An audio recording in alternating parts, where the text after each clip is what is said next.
Alrighty, let's kick off. Everybody. So how many people here are 2Ns? Excellent. How many people here are 2As? Me. So the first time I gave this lecture, there was a 2A that came up to me afterwards and said, I don't really understand why I should watch this lecture. And so I decided that I should try to provide a reason why everyone should be paying attention so that people don't think, oh, I'm a 2A, I shouldn't listen to the turn lecture. The goal is that hopefully you will have the honor of giving a 2NC at one point.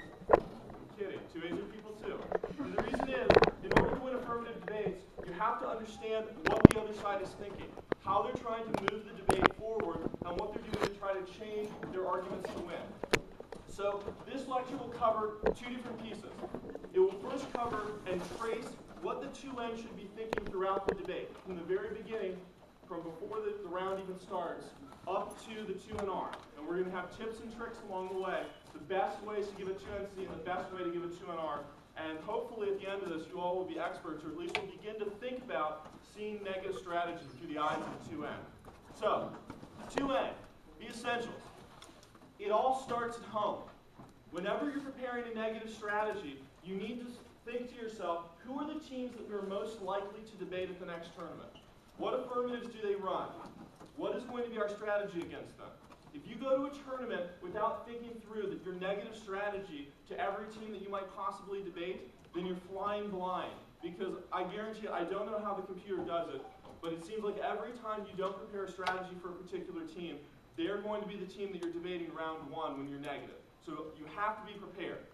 You need to have a plan to be a good 2N. And by that I mean you need to think through, what are we going to put in the first negative constructive? What are we going to try to win in the block? And what am I going to go for in the 2NR? What are your best options against these teams? And there's lots of different ways in which you can form this strategy.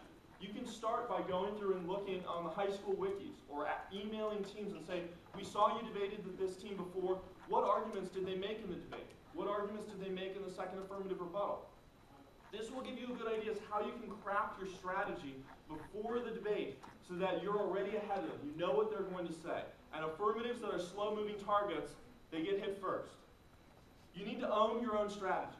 And by this, as a second negative, you need to think to yourself, how am I going, not just I'm a politics debater, or not just I'm a critique debater, you need to have a full range of strategies that you're ready to unleash upon the affirmative. You need to know the 1NC arguments. Like this is something that I hear a lot from young 2Ns, and I see them not doing, is they don't extend the negative shell evidence because they either put it together and forgot about it, but a good 2NC will understand and know what are all the cards that you're reading in the 1NC. Hopefully they're your best pieces of evidence in the debate.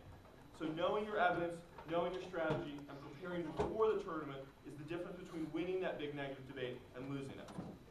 What to do during the 1AC? So the debate has started. You should have your strategy ready. From the time the pairings are released, your mind needs to be going. What is our argument going to be? Are we going to run politics? Are we going to run a critique? Are we going to run a counter plan? And hopefully before the debate, you manage to put together at least the skeleton of your strategy. But the most important thing to do is you need to make sure that you're responding to all the different pieces of the affirmative. Like Dr. Galloway said this morning, affirmatives will change the 1AC frequently. They'll put in different cards. They'll create different ways in which to win the debate. They might put in a morality claim, or they might update their economy scenario. All of these things are fair game. So you need to be listening while you're putting together the strategy. What are the key parts of the 1AC? If you hear lines like outweighs everything, or this comes first, or is worse than nuclear war, this is the affirmative telling you where they want the debate to go. They've inserted weighing cards in the 1AC. So you need to listen for these while you're putting together your strategy. The next big point is that you need to plan your cross-examinations. I cannot tell you the number of times where the timer goes off, the 2N is off, busy, putting together their briefs, and then they just sort of stand up and they ask a question about the last thing that the 1AC read. This is a red flag to the judge that you do not know where you're going in your cross-examination. If you ask about the thing that was last said, it's the thing that's freshest in your mind, so you just ask a question about it. The important thing is at home, you need to plan your cross-examinations. You should plan 2 lines of argumentation. So let's do a little bit of an interactive drill. If you think you're going to go for an international agent counterclaim, where do you think you should begin your cross-examination of the 1AC? What part of the affirmative do you need to examine? What's up, Josh? USFG action.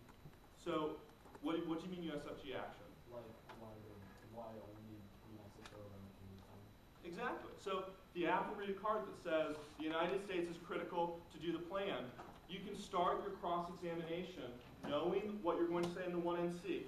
Start your cross-examination here and say, your evidence indicates that it's important for the Obama administration to take a leadership role.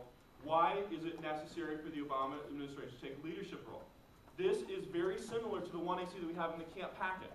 Because in the camp packet, it sort of says it's important that Obama takes the lead. The card is a little iffy as to the reasons why. So nailing down the affirmative early on, what is going to be their response to the international agent counterclaim?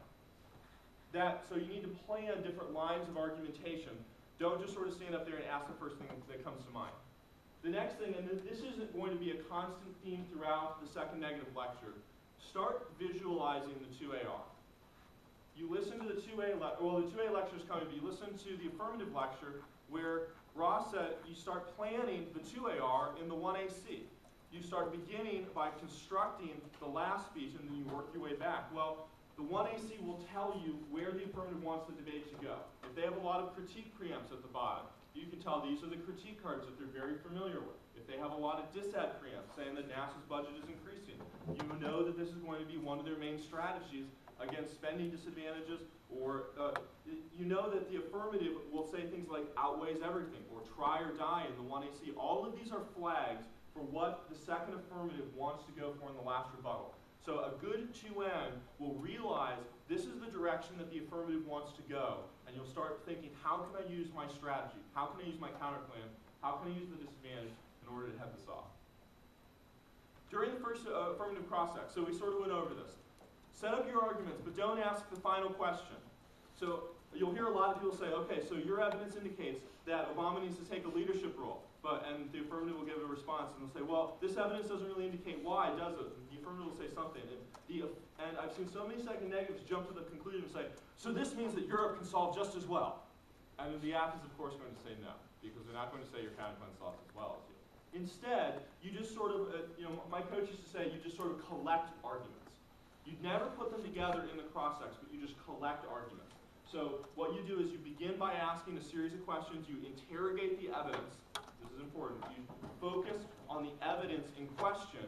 You don't sort of ask big questions like, do you agree that it's important to preserve political capital? Or do you agree that it's important to keep the economy? Instead, you focus very intently on the evidence that the judge will be reading at the end of the debate. And the reason why is because if you begin by strongly cross-examining the warrants for where the debate is going, you get to jump ahead because you get to ask questions and leading questions and questions that will help resolve it in the mind of the judge of how they should view this evidence. The last tactic is sort of bait and switch. So you'll see people who will start maybe fishing for a substantial violation, saying things like, oh, well, your plan only affects like 3 satellites, doesn't it? In the affirmative, the wise 1A will think, well, maybe they're trying to set up an argument that the plan isn't substantial enough, and therefore they're non-topical and could lose the debate on topicality. So you might get the affirmative to overreact. In fact, the affirmative may say things like, oh no, we affect all these satellites and we affect all these NASA programs, and the plan is actually a very large action. This is a classic bait and switch tactic. And you, as the negative, will say, that is a great politics link that we can use. It affects all these NASA programs. Or perhaps it's a large trade-off disad, saying that you will trade off with the resources that NASA has allocated towards another program. So the affirmative needs to be aware that the negative can ask leading questions and then maybe is going for the opposite. However, a smart second negative will use these types of questions in order to try to frame their strategy. What to do during the 1NC? Keep reading the 1AC. As my lab learned this morning, and I hope as everybody learns throughout the camp, you need to fight the warrants of the 1AC and of the affirmative evidence. The more you know about the 1AC, the better prepared you are going to be in the later rebuttals. Because the affirmative will be cross-applying lots of pieces of evidence. They will be making claims that you have to know are true. And one of the best places in which the negative can make up time in the debate, how they can become experts in the affirmative evidence, is during your off-case arguments, the off-case arguments that you've put together, and you've constructed, and you've selected the evidence for, and you should now know by heart as the 2N. You know, the negative shells are like the 2N's 1AC. You need to know them. You need to know the authors. You need to know the warrants. You can then use this time to read the first affirmative and understand all the reasons that the affirmative will try to use later in the debate. Because if at the end of the 1NC you understand all of the claims in the first affirmative constructive, you'll be in an excellent position to debate the case in the negative block, which is something that not many 2Ns are capable of doing. Here's the important caveat to this: flow on case arguments. You need, once the first negative reaches the case debate, you should be flowing the on case arguments so that you know where the 1NC stopped and which arguments they're making. The other thing you can do during this time is preparing your overview and second negative extensions. So you should already be planning the negative block while the 1NC is speaking. You can be writing your overview to a politics disadvantage. You can be pulling extra uniqueness cards. These are all things that are useful for the second negative to do during the 1NC. What to do during the 1NC cross-ex? My only tip: stay out. So many negatives, second negatives, because they are the captain of the ship, feel that they need to answer every question that is asked of the 1NC. Your job is to use this time productively. Trust your 1N. A good 1N will be able to answer pretty much any question that is thrown at them. If they need help, they'll ask you. Like the first negative is not a bad debater. So they'll say, oh, do you want to answer this? Maybe there's a question about a critique that you're very good at, or a question about the condition of the counterplan. Hopefully the 1N knows that, but that's asked more often than it should be. The only exception, if the 1N is about to give away the farm, then you're allowed to jump in. But that sets the threshold. It has to be very, very important for you to jump in. Otherwise, you can be preparing your second negative speech. You can use it as prep time. During the 2AC, first hint, flow it all. I know so many debaters that they say, before the negative block, I'm going for politics, and you're going for the counterplan, and I'm only going to flow those things. Well, it just so happens that sometimes the affirmative does things that you're not ready for. Maybe they'll decide that they want to straight turn the disadvantage, and they're going to put 50 answers on it, and the 1N can no longer take it in the 1NR. So you need to flow the entirety of the 2AC. And the big question that you want to ask yourself is, how is the second affirmative trying to win the debate? They have now seen your strategy. They've seen the 1NC. And the affirmative will change. And I guarantee this will happen. And the question is, there's a difference between listening to the second affirmative and reading the second affirmative. For example, if the second affirmative emphasizes the argument, try or die, on every single flow, that is an indication that that is an argument that not only are they comfortable with, but will appear in the 2AR. If they are link turning the politics disad and are very emphatic and are making evidence comparisons in the 2AC, you can almost bet that their strategy in the 1AR is going to be to straight link turn your politics disad. Listening versus reading. What arguments do they repeat? Do they go to? I have this theory that that young affirmative debaters kind of understand their case and kind of understand the tricks of their case, and because of that, if they're met with a situation they don't quite understand, they will continue to return to those in cross-ex, on multiple sheets of paper, and in the 1AC. So if you see a repeated argument in 2 of the 3 of those, you should be ready for that to come back in the 1AR and in the 2AR. So this is the way in which the negative can now get a formal read on how the affirmative is trying to win the debate. Because I will tell you now, if you do not know how the affirmative has changed from the 1AC to the 2AC, you are in for a nasty surprise in the 1AR, because I'm sure the 1AR will let you know. So, the 2NC, let the block begin. Here are the top 5 mistakes that I see in young second negative debaters. The prep hog. The 2NC, normally, do you all get like 8 minutes of prep time in high school debate tournaments? Yeah. If the 2N is taking more than, say, 5 minutes of prep time, then that shows that you're not going to have enough time in the 2NR in order to adjust your strategy for how the 1AR is now trying to win the debate. So the 2NC, as a rule, should take somewhere between 4 and 5 minutes. If you can do it in less, that's fantastic. If you can have more than 4 minutes left, that is a gold star for the negative. You've won the prep time battle. However, the way in which you can combat this, and the way in which you can prepare better, is if you write a lot of 2NC blocks. How many people have ever written a 2NC block? So a few people. A 2NC block is very simply, and I know they're going to make this argument, and so I'm just going to write out answers to it beforehand.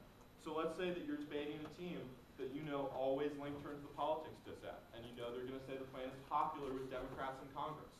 Well, one of the things you can do is you can prepare at home, you can write answers to the plan is popular, and you can have your 2NC block. So start thinking and having foresight in the debate. How is the affirmative going to try to win this in the 2AC, and what arguments can I prepare beforehand so that I don't have to use so much prep time? 2, shell-shocked. So many 2Ns are in love with their own 2NC, they forget that the 1NC ever happened. And you'll see this happens one other time during the debate. So your best evidence is in the first negative constructive. It's the place which your best uniqueness evidence is. It's the place where your best link evidence is stored. These are, and it's also the place where hopefully your best impact evidence is. Therefore, it is important for 2Ns to be fluent and use the 1NC's evidence against 2AC arguments. Your very first argument against non-uniqueness claims should always be extend the 1NC uniqueness argument, because that's where you'll have the most updated and best uniqueness arguments. You don't want to give up those arguments early in the debate. There's a reason why you put them early in the 1NC, and therefore you want to continue to use them throughout the debate. Do not forget about your 1NC shells. The second part of this is don't forget about the part that the affirmative doesn't answer. If the affirmative doesn't answer an impact argument, you should stress this in the 2NC. So if they forget about, if they just answer the uniqueness and maybe they say that there's no link to the dissent, you should use the fact that they didn't answer part of your first negative shell. So remember to use your 1NC shell. What's a 1NR? This is often when the first negative, the 2NC says, I'm going for everything, or I'm going for all the important arguments. Here, have this advantage, 1NR. Amuse yourself. You need to be ready to use the 1NR to its maximum capability. And by this, what are the advantages of the 1NR? We had this lecture last night. What are the advantages? What's up? They don't get cross-sects. They do not get cross-sects, so you can dump as much bad evidence. Hopefully you're reading no bad evidence. But the affirmative will have less time to react and interrogate their evidence. So there's a higher cost because they have to use prep time. Very good. What else? Pat? You can take arguments and they have less time to not prep them. Oh yeah, I saw one debate where the affirmative team nearly jumped out of their seats when the 2NC had forgotten to answer conditionality. And then the 1NR, they had completely changed their strategy. You would see the 1AR wasn't really flowing a 1AR to give because they were like, oh, we won on conditionality. And then the 1NR, in the very beginning of the speech, was like, oh yeah, the 2NC forgot to answer conditionality, so I'm going to go there. And the affirmative team was devastated. So don't do that. So don't do that. What are the other advantages of the 1NR? What's up, Patrick? Like you just said, if you forget something, they can always finish it for you. Exactly. Handoff. A good 2NC, and as much as the 2Ns love being 2Ns, a great negative block cannot be a great negative block without the 1NR. There were a lot of times in which if the 2AC tries to drop an add-on on you, and you're like, oh man, I don't have a whole lot of prep time because there's a lot of arguments I need to deal with, hand it off to the 1AR. The 1AR has the time to read all of those cards, to find all the flaws in them, and will be able to give a very powerful speech on them. So use the 1NR. The 1NR has to be offensive. It has to be, because otherwise the 1NR can forget about the fact that the 1NR even happened. So split the block. Be good to your 1Ns. They're the reason why you're winning most of these debates. The one-trick pony. As you start to become fluent in certain arguments, people start to begin to fall in love with them. There are some people who are like, there are no dissents, there's only politics. And then there's other people who are like, I'm only going for the critique in this debate. These are the types of 2Ns that begin to get pretty well smacked down in the later elimination rounds because teams will understand and know your weaknesses. And that is, they can undercover other parts of the debate. I think that negatives that have the power to go for topicality have an unusual advantage in this era of debate, because there are fewer and fewer affirmative teams that have thought through how their affirmative is topical and have worse evidence, because they just have a dictionary definition, they got a CAM, and they said, oh, no one would ever say that mapping satellites, or satellite mapping is an exploration. So if you have a compelling T argument and are powerful at it, that allows you to be a versatile debater and forces the affirmative to cover all of their different bases. Think about it. If the affirmative only needs to prove one argument why their affirmative is a good idea, then it's going to be a lot easier than if they have to prove 5 arguments, maybe politics, against a counterplan, against a critique, against topicality, or against case terms. Because it makes the negative block much more amorphous. It makes the 1AR a lot harder, because they can't dedicate their time. So don't be a one-trick pony. The 2NC, the overview. So on all powerful off-case arguments, you need to give an overview that frames the debate. For a long time, I've heard overviews that begin with extend our uniqueness of evidence. Our Washington Post evidence indicates that this bill is passing. Extend the link argument. The plan is unpopular. Extend our impact argument. The debt ceiling leads towards World War III. The second negative overview, like that's step 1. Step 1 is you get used to speaking before you go to the line by line. Step 2 is you need to learn to use the overview as a weapon. And this is where framing the debate comes into play. How many people know what a link turn is? Most people know what a link turn is? Marquise is like, what's a link turn? I only debate critiques. So a link turn is when the affirmative says that their plan actually avoids the bad thing that the negative has pointed out. So you say that we caused the debt ceiling, we say that we stop it, or something like that. In the overview, and this may be a little bit more targeted towards the older kids, in the overview, you need to adjust your time management so that you are focusing on the link if the affirmative is link turning.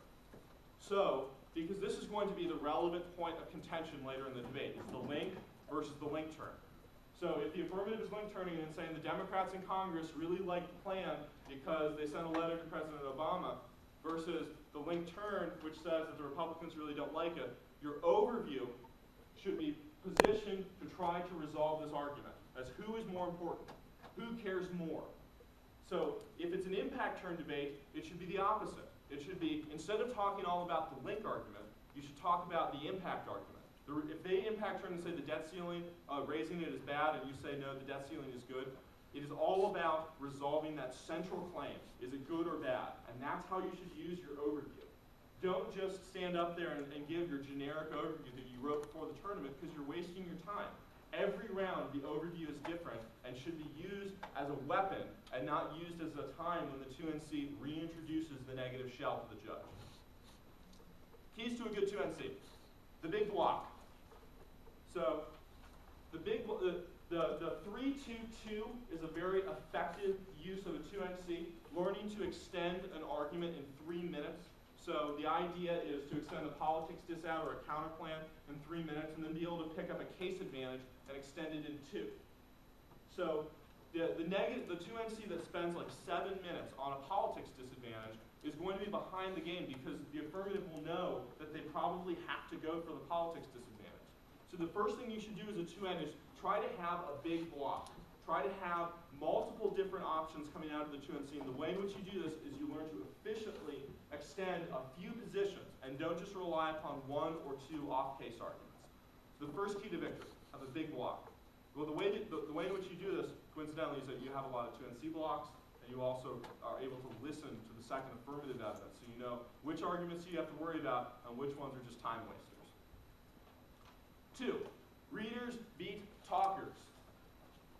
What this means is that if you have things pre-written, like your overview, 2NC blocks, if you are reading most of the 2NC, you will be more efficient because you word things more efficiently when you write them out.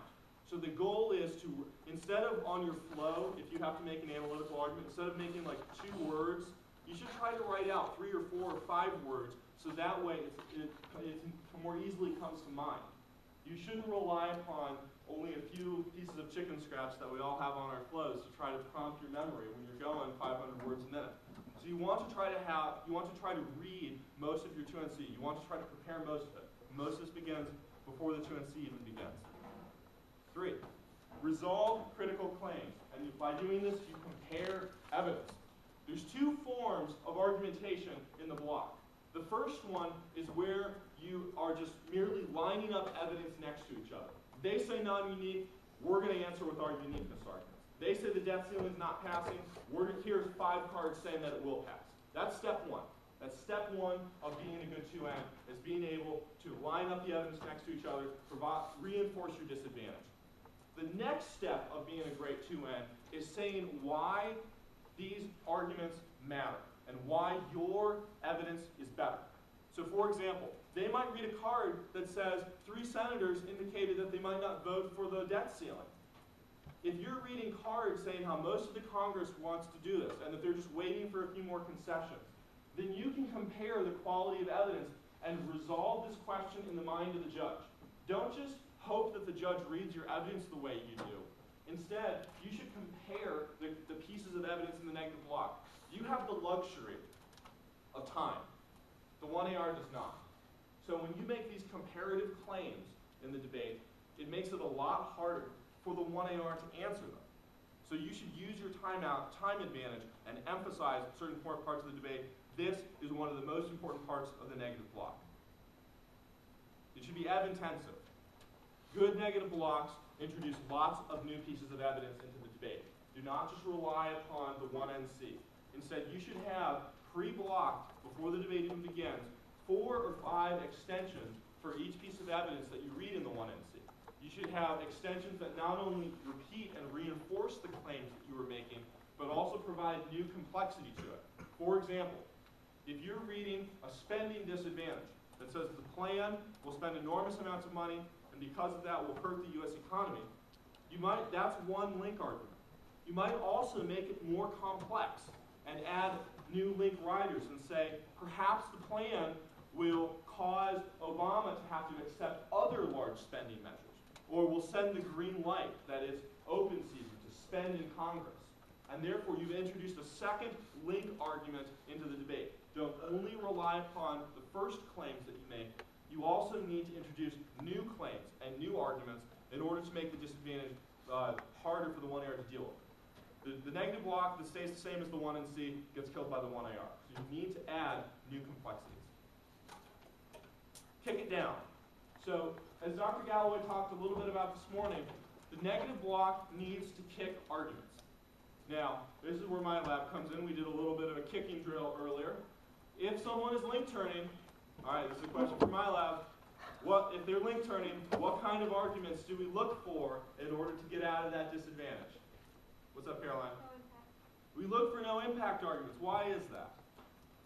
Because you can regard it as no impact because you can see the impact and so therefore it has no way around.